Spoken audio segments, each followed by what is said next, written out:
есть Калимуллия. Моросит дождь, холодный ветер, но здесь, на красной ковровой дорожке фестиваля, согревают как аплодисменты, так и улыбки благодарных зрителей. Благодарны за все 60 картин конкурсной программы. Безусловно, появилась традиция, которая вносит весомый вклад в укрепление культурных связей с исламским миром. И это событие не только Татарстана, а всей Российской Федерации, в целом страны.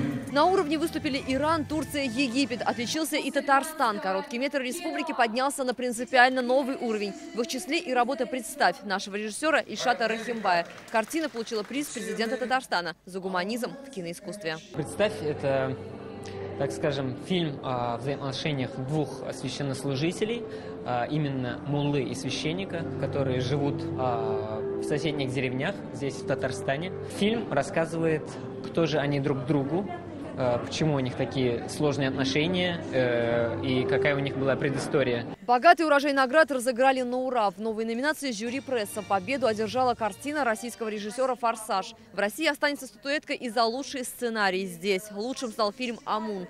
А вот в номинации «Лучшая женская роль» одного лауреата выбрать не смогли. Вручили награду целому женскому ансамблю за работу в картине «Женский день. Египет».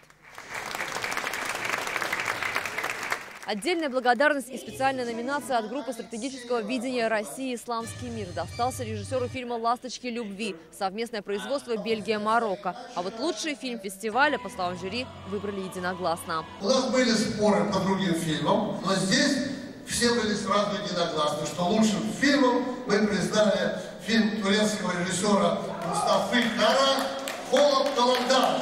«Холод Каландара», Турция, Венгрия. Фильм, который собрал полный зал. Зрители стояли даже в проходах. Его и признали лучшей картиной 13-го Казанского международного фестиваля мусульманского кино.